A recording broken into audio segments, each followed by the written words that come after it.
Ce podcast vous est proposé par Équilibre, entreprise de référence de l'égalité au travail, en partenariat avec le cabinet Stimulus. En l'écoutant, vous découvrirez le concept de charge mentale et apprendrez quelques astuces pour vous en libérer grâce aux conseils de Leslie Chaffot, manager et coach certifié chez Équilibre.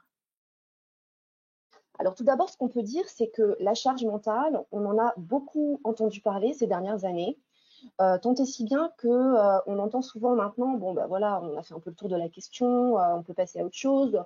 Est-ce que finalement, on n'a pas tout dit sur le sujet de la charge mentale et en l'occurrence la charge mentale des femmes? Et est arrivée la crise du Covid-19 qui a remis sur le devant de la scène médiatique ce sujet de la charge mentale, puisqu'on en a beaucoup entendu parler et je suis persuadée que durant notamment le confinement, vous avez tous et toutes été amenés à lire des articles sur le sujet. Alors, de quoi parle-t-on exactement quand on évoque le sujet de la charge mentale?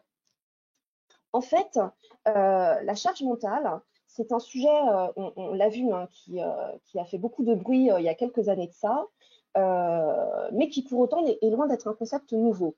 Il faut savoir que ce concept, il est apparu la première fois en France en 1984. Et c'est une femme, en l'occurrence la sociologue française Monique Eco, qui a évoqué pour la première fois le concept de charge mentale dite ménagère. Alors, cette charge mentale dite ménagère, telle que définie par Madame Eco, c'est en fait la notion que deux univers, à savoir l'univers professionnel et l'univers domestique, coexistent et empiètent l'un sur l'autre. Donc c'est vraiment le fait de devoir penser à un domaine alors qu'on se trouve dans un autre domaine. Par exemple, je suis au travail, je pense à ce que je dois faire pour la maison, je suis à la maison, je cogite à ce qu'il me reste à finaliser pour le travail. Et en soi, ça n'est pas tant le cumul des tâches à effectuer qui pose problème, c'est plutôt le fait de devoir coexister mentalement et de façon permanente dans deux sphères à la fois. Alors, on fait un petit bond dans le temps de 14 ans, en l'occurrence, on arrive en 1998. Et une autre femme, ça alors, Sylvie Hamon-Cholet, chercheuse au Centre d'études de l'emploi et du travail, a repris à son compte le concept de charge mentale, mais pour l'adapter cette fois-ci à la sphère professionnelle. Et la charge mentale telle qu'elle l'entendait en 1998, c'était vraiment le coût psychologique de la pression qui pèse sur les salariés. Donc on voit bien que là, la charge mentale concerne aussi bien les femmes que les hommes, puisque ces deux populations sont confrontées à la même pression psychologique au travail. En quoi ça consiste, ce phénomène de charge mentale tel que défini par Madame Hamon-Cholet? Il s'agit en fait d'une accumulation d'informations auxquelles les salariés sont confrontés, ce qui amène à de la saturation psychologique. Tout s'entremêle dans le cerveau et ça devient très difficile de faire le tri, tant et si bien qu'on arrive à un phénomène de surcharge mentale. Il y a trop de choses auxquelles on doit penser, ça crée de la concurrence entre les tâches et à un moment, le cerveau, il ne peut plus gérer. Alors, on entend souvent un stéréotype sur les femmes, comme quoi les femmes sont multitâches et sont capables de gérer plein de choses en même temps. Euh, alors, je vais tout de suite casser le mythe. Et en l'occurrence, la recherche des neurosciences ont prouvé que cette qualité multitâche, elle n'était pas du tout liée au genre. Je suis désolée, mesdames. En réalité, quel que soit notre sexe, notre cerveau, même si c'est un outil merveilleux qui est capable de faire des choses fantastiques, il y a un moment, on ne peut pas lui demander de tout gérer en même temps. Je vous donne un exemple. Imaginez, vous êtes au travail, vous êtes en train, par exemple, d'écrire un mail à votre boss, un mail très important, et en même temps, le téléphone sonne, vous répondez, un de vos collègues vous expose une problématique urgente sur laquelle il vous faut donner votre avis immédiatement, et à ce moment-là, vous voyez votre portable personnel qui vibre, et c'est votre petit dernier, Junior, qui vous appelle pour vous dire qu'il ne retrouve pas son maillot de rugby alors qu'il a un match cet après-midi. Alors, je vous laisse imaginer dans quel état vous vous situez à ce moment-là. Vous êtes face à votre écran, les doigts au-dessus du clavier sans être capable de taper quoi que ce soit. Vous êtes muette au téléphone avec votre collègue qui attend la réponse et vous ne savez pas quoi répondre à votre fils. En gros, on est là face à un phénomène de surcharge mentale. Votre cerveau n'arrive plus à gérer.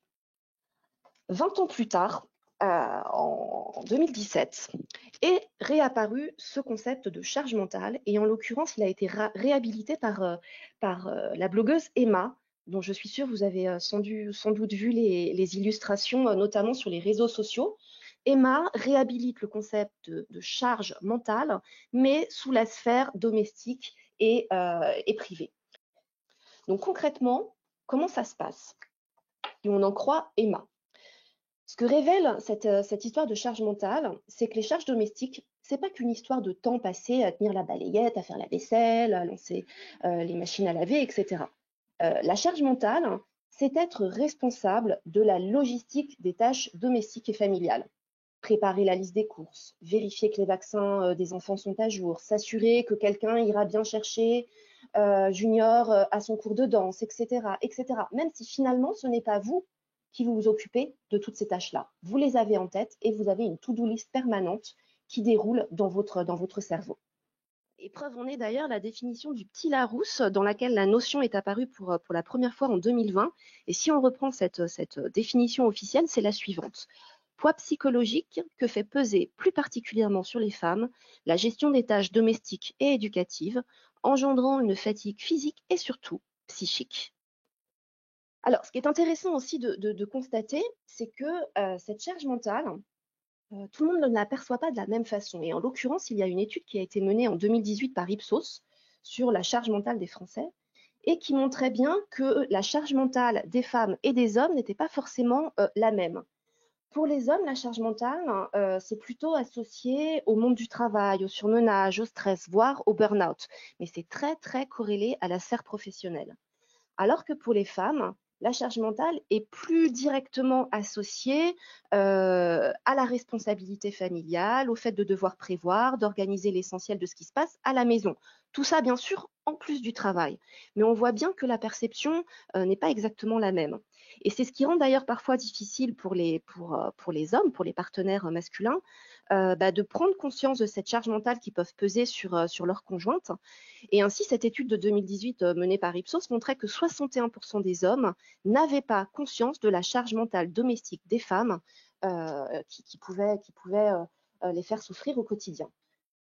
Alors, une fois qu'on a dit ça, les plus sceptiques d'entre vous, peut-être y en a-t-il, pourraient rétorquer, bon, ok, c'est bien beau tout ça, mais concrètement, la charge mentale, les femmes, elles l'ont toujours subie, on n'en faisait pas tout un pataquès dans le passé, et puis finalement, est-ce qu'il n'y a pas plus grave?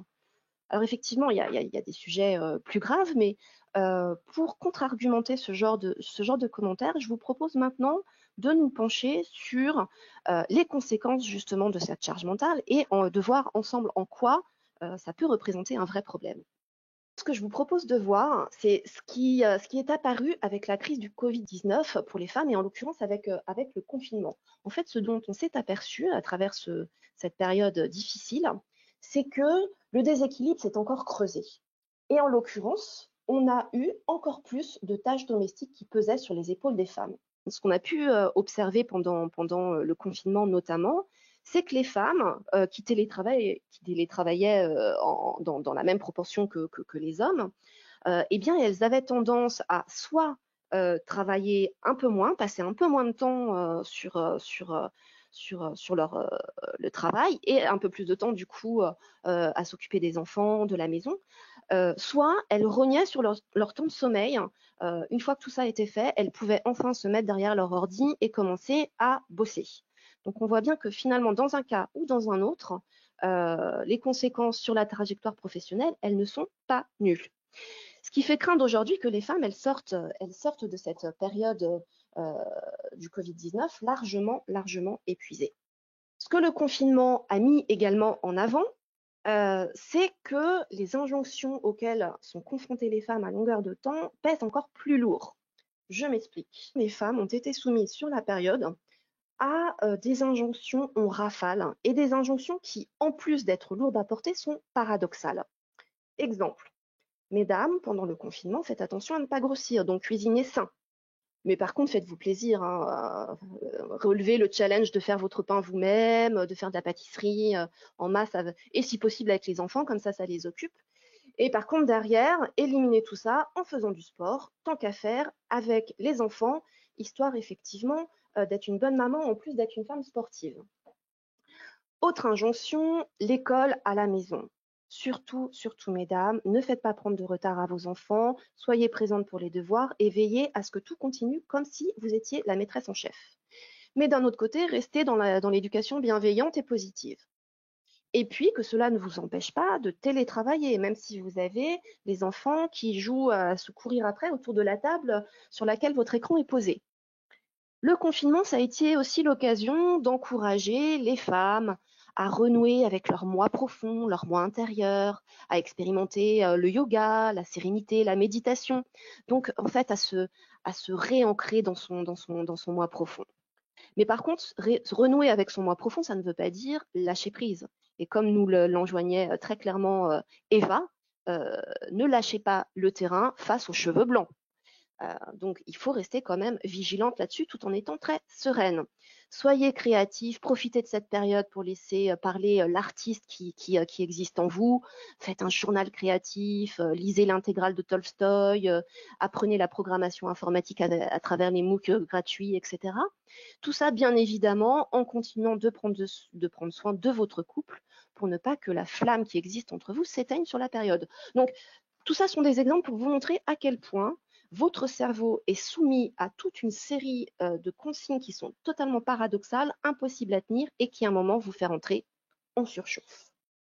In fine, on aboutit à un phénomène de charge mentale encore plus alourdi au sortir du confinement, où, comme je vous le disais, beaucoup de médecins, de chercheurs s'inquiètent sur le fait que l'épuisement psychologique des femmes peut être vraiment important à la sortie de ce confinement. Donc on le voit, un enjeu d'inégalité à la fois domestique et professionnelle. Mais la charge mentale, c'est aussi un enjeu de santé. En fait, qu'est-ce que génère cette charge mentale? Il y a eu une étude, toujours la même d'Ipsos 2018, là, sur les Français et la charge mentale, qui montrait que les Français, selon eux, associaient à la charge mentale le plus souvent la fatigue, le stress et l'irritabilité. Et que ces troubles, ils pouvaient aller vers quelque chose de plus grave si on n'entérinait pas la situation, puisque 82% des Français estimaient que le phénomène de charge mentale pouvait être à l'origine d'un burn-out. Et pour près de 80%, ils associaient un risque d'agressivité, que ce soit vis-à-vis des enfants ou vis-à-vis de l'entourage, donc des tensions familiales. Alors effectivement, des études de psychologie sociale ont prouvé que la charge mentale pouvait notamment au travail s'accompagner de problèmes de concentration, de perte d'efficacité, de stress et voire même d'hyperstress. Et si on reprend l'Observatoire du stress au travail que Stimulus, le cabinet Stimulus qui est dédié vraiment au bien-être au travail, avait mené en novembre 2017, eh bien effectivement, on s'aperçoit que 24% des salariés se disaient dans un état d'hyperstress. Alors qu'est-ce que c'est l'hyperstress? Le stress, il ne faut pas toujours lui jeter la pierre, ça peut parfois avoir des effets positifs. Mais à partir d'un certain niveau, ce stress, il représente un danger pour la santé. Et on arrive à un niveau d'hyperstress, de trop, de vraiment quelque chose qui est au bord du court-circuit. Et l'hyperstress, ça multiplie les risques de burn-out et de dépression, mais également les risques cardiovasculaires. Donc on voit bien que ça n'est pas anodin.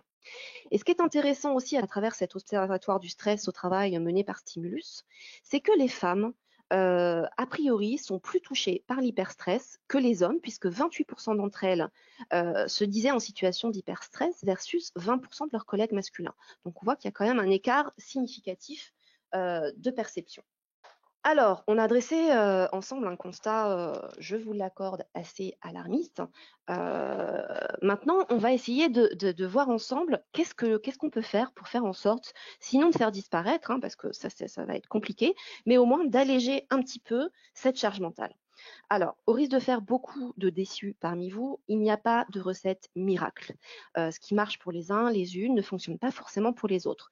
Mais ce que je vais essayer de faire maintenant, c'est de vous apporter quelques pistes qui sont issus de la recherche psychologie sociale, également issus de mon retour d'expérience moi-même en tant que coach dans mon accompagnement des femmes sur le sujet et sur d'autres.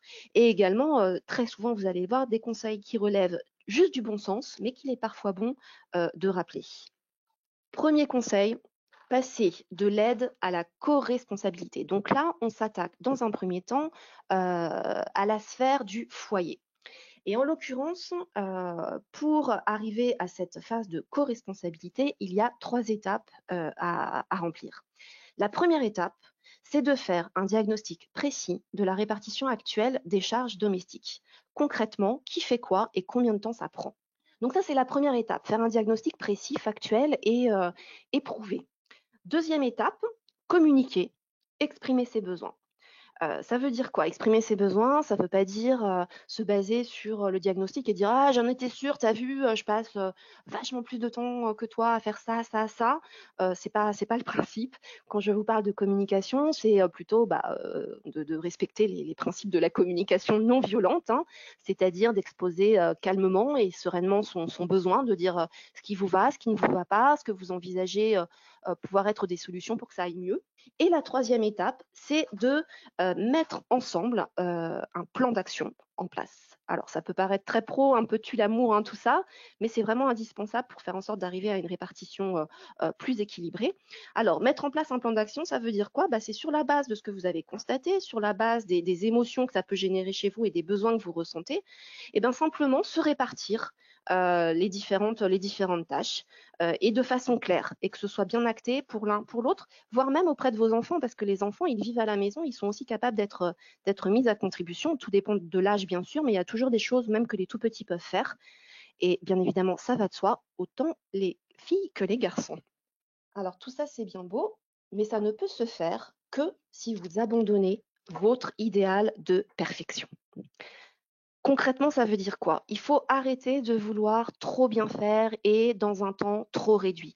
Heu, Pourquoi? Parce que très souvent et en particulier les femmes, on a vraiment grandi avec l'injonction, de tout bien faire, que tout soit bien rangé, d'être une bonne maman, une bonne professionnelle et cetera et cetera. Et ça n'existe pas. Ça n'existe pas parce qu'on ne peut pas être sur tous les fronts en même temps. Et donc là, il s'agit vraiment de prendre conscience de l'avantage caché qui peut exister, dans la charge mentale. L'avantage caché, c'est quoi? C'est de se sentir un peu quand même toute puissante. Vous savez, le fameux sentiment de toute puissance maternelle ou domestique. En gros, par exemple, heu, on se plaint que quand on n'est pas à la maison, tout part à volo, que, le ménage n'est pas fait, que les enfants, mangent des pizzas tous les soirs et cetera. Mais d'un autre côté, on est assez flatté de constater à quel point nous sommes indispensables. Vous voyez? Donc c'est une sorte d'injonction, paradoxale. J'aimerais en faire moins, mais d'un autre côté, le fait de me sentir tellement, tellement indispensable au foyer, ça fait quand même du bien à l'ego. Donc il faut prendre conscience de ça et s'en affranchir. Alors pour lâcher prise, je vais vous donner, 2 petites techniques qui paraissent, toutes bêtes, mais qui ont fait leurs preuves. La première technique, c'est ce qu'on appelle la décentration dans le temps. La décentration dans le temps, c'est quoi? C'est simplement de vous demander, face à telle ou telle tâche: «OK, quelle importance ça aura si je ne la fais pas ou si je la fais moins bien? Quelle importance ça aura dans 5 ans?» Bon, soyons moins ambitieux et disons 1 an. Par exemple, je choisis, d'arrêter de repasser les housses de couette. Quelle importance ça aura dans 1 an? Est-ce que je m'en souviendrai encore? Ou je n'ai pas eu le temps de faire un gâteau maison pour la kermesse, de l'école. Mon fils est parti avec un gâteau Savane au chocolat. OK, vous êtes abattus, mais quelle importance ça aura dans 1 an? Est-ce que votre fils s'en rappellera encore? Donc l'idée là, c'est de remettre les choses à leur juste place et de prioriser un petit peu et de voir que finalement le niveau d'exigence est peut-être un peu trop élevé. La deuxième petite recette à mettre en place pour plus de lâcher prise, c'est ce qu'on peut appeler le test du sabotage. En gros, ça, c'est idéal pour les perfectionnistes.